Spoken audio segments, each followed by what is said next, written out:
I still remember that day like it was yesterday. The way the afternoon sun filtered through the bus windows, casting long shadows across the aisle as our team filed in after practice. I was already seated, my gym bag tucked beneath my feet, when I saw him walking toward me. Jake, my straight teammate, the guy who'd always been friendly but distant in that particular way straight guys often are with their gay teammates. Not hostile, just careful.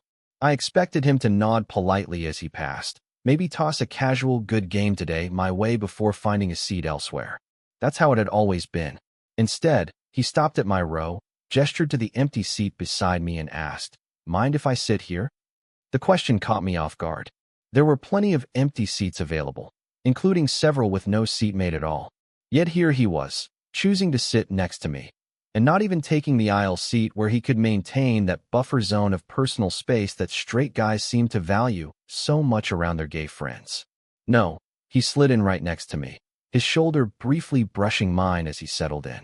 It might seem like such a small thing to most people, just a seating choice on a team bus.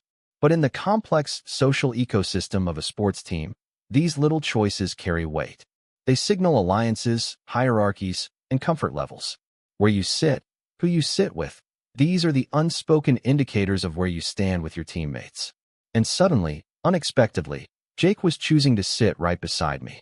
Let me tell you a bit about Jake before I continue. He was our team's midfielder, tall with an easy athletic grace that made even the most complicated plays look effortless.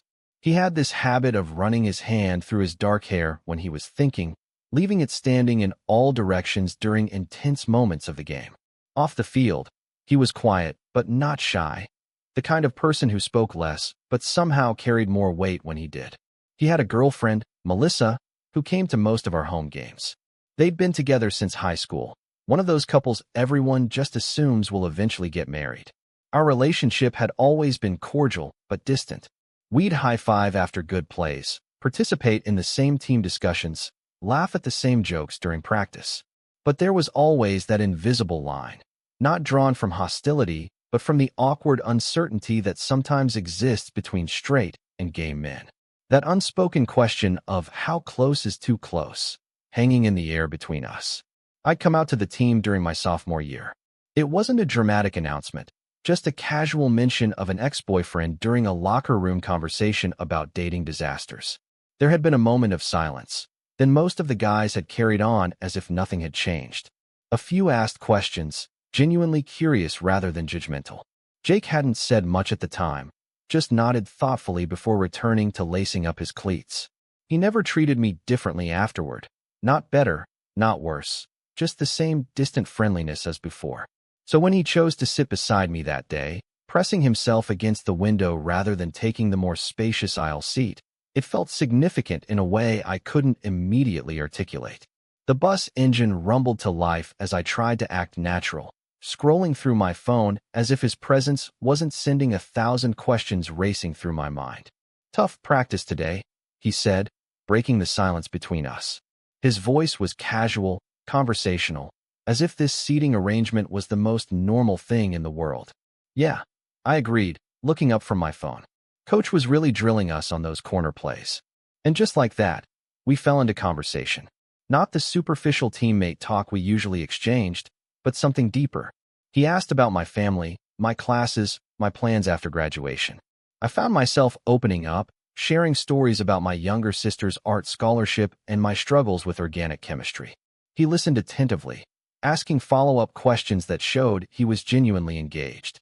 I noticed a few curious glances from our teammates. Ryan, our goalkeeper, raised an eyebrow when he walked past us to the back of the bus. Jake either didn't notice or chose to ignore it, continuing our conversation without missing a beat. As the bus pulled out of the parking lot and onto the highway, I became aware of how our knees occasionally bumped when the bus hit a rough patch of road. Neither of us moved away when it happened. Let me explain why this matters. In male sports teams, there's often this unwritten code about physical space and contact. High fives, shoulder bumps, celebratory hugs after a goal. These are all acceptable forms of touch. But the casual, prolonged proximity that comes with choosing to sit beside someone when other options are available, that's different. That's deliberate. That's a choice that says something about comfort and connection. The landscape rolled by outside the window as our conversation deepened. Jake mentioned an argument he'd had with Melissa the night before. She doesn't understand why I spend so much time with the team, he said, staring out at the passing scenery. She thinks I should be focusing more on internship applications and less on soccer. That's tough, I replied, surprised he was sharing something so personal. Do you think she has a point? He turned to look at me, his expression thoughtful. Maybe. But this team, it's important to me. These are the connections that feel real, you know? I didn't know. Despite the occasional awkwardness of being the only openly gay player, the team had become my second family. The bonds formed through early morning practices, grueling games, victories and defeats shared. They created a connection that was hard to explain to outsiders. As we talked, I found myself hyper-aware of every movement, every expression that crossed Jake's face. Was he sitting closer than necessary? Did his hand linger when he showed me something on his phone? Was I reading too much into this entire situation? Probably. Almost certainly. Jake was straight. He had a girlfriend. This was just friendship. A teammate breaking down barriers, making an effort to connect more deeply. Nothing more. But there was something about the intensity of his attention, the way his eyes held mine when I spoke, that made me wonder if there wasn't something else happening beneath the surface. Not necessarily romantic interest. I wasn't naive enough to spin those fantasies, but perhaps a curiosity, an exploration of a friendship that had potential to be more meaningful than our previous surface-level interactions. About halfway through the journey, the bus stopped at a service station. Most of the team piled out to grab snacks and use the restrooms. Jake and I walked in together, still deep in conversation about a documentary series we'd both been watching. When we returned to the bus, I half expected him to take the opportunity to switch seats, to join some of the other guys who were now engaged in a loud card game at the back. Instead, he returned to his place beside me, sliding in with a casual ease that suggested this was exactly where he wanted to be. Got you something, he said, tossing a package of my favorite cookies onto my lap. I looked at him in surprise. I couldn't remember ever mentioning my snack preferences to him. How did you know these are my favorite? I asked, opening the package and offering him one. He shrugged, taking a cookie. You always have them at practice. I pay attention. There was something in his tone, not flirtatious exactly, but warm, intimate in a way that made my heart beat a little faster despite my best efforts to remain composed. The rest of the ride passed in a blur of conversation that ranged from serious to silly. We debated the best superhero movies, shared our most embarrassing moments on the field, and eventually circled back to more personal territory. Our families, our childhoods, our hopes for the future. By the time the bus pulled back into our campus parking lot, I felt like I'd gotten to know a completely different person than the Jake I thought I'd known for the past 2 years. As we gathered our things to disembark, there was a moment, just a brief, fleeting second, where our eyes met and held. Something unspoken passed between us, something I couldn't quite name, but that left me feeling slightly breathless. Then he smiled, that easy, open smile that made the corners of his eyes crinkle, and the moment was gone. We should hang out sometime, he said casually as we stepped off the bus. Outside of practice, I mean. Maybe catch that new sci-fi movie you were talking about. I found myself nodding, trying to keep my expression neutral despite the whirlwind of thoughts racing through my mind. Yeah, that would be cool. I managed to reply with what I hoped was the right balance of enthusiasm and nonchalance. He bumped his shoulder against mine. Another one of those casual touches that seemed to have multiplied throughout our journey, before heading off toward his dorm with a wave. I stood there for a moment, watching him go, trying to process what had just happened. That bus ride forced me to confront my own assumptions and biases. I had categorized Jake based on his sexuality, had drawn boundaries around our potential friendship before giving it a chance to develop naturally. I had assumed that the distance between us was as much his choice as it was the natural result of our different lives and interests. But what if I had been wrong? What if the limitations I perceived had been, at least partially, of my own making? It's strange how we sometimes build these walls between ourselves and others. As a gay athlete, I'd experienced my share of uncomfortable moments, had learned to navigate the complex social dynamics of locker rooms and team bonding. But in doing so, had I also learned to expect distance? Had I become so accustomed to carefully maintained boundaries that I'd stopped seeing the possibilities for connection that existed beyond them? The days following that bus ride brought subtle but noticeable changes. Jake would seek me out during practice, partnering with me for drills when possible. He started sitting next to me during team meetings. We texted about things unrelated to soccer. A funny meme he thought I'd appreciate, a question about an assignment for a class we shared. Small things, but they formed a bridge across the gap that had previously existed between us. We did go see that sci-fi movie the following weekend. Afterward, we ended up at a diner near campus, talking until the waitress started giving us pointed looks as closing time approached. It wasn't a date. He mentioned Melissa several times during the evening, but it was a friendship blossoming in a way I hadn't expected. One evening, about 2 weeks after the bus ride, we were hanging out in my dorm room, ostensibly studying, but mostly just talking. There was a lull in the conversation, one of those comfortable silences that only exist between people who feel at ease with each other. "Can I ask you something?" Jake said finally, closing his textbook. "That day on the bus, did it seem weird to you that I sat next to you?" The directness of the question caught me off guard. I considered deflecting with humor, but decided that his honesty deserved the same in return. "A little," I admitted. "You'd never done that before." He nodded slowly, as if confirming something to himself. "I'd been wanting to get to know you better for a while," he said. "But I wasn't sure how to bridge that gap. I think maybe I was worried about giving you the wrong impression, or maybe about what the other guys would think. Which is stupid, I know." "It's not stupid," I said quietly. "Those dynamics are complicated." "They shouldn't be, though," he replied, looking directly at me. That's what I realized. I was letting all these unspoken rules dictate who I could be friends with, how close I could get. And for what?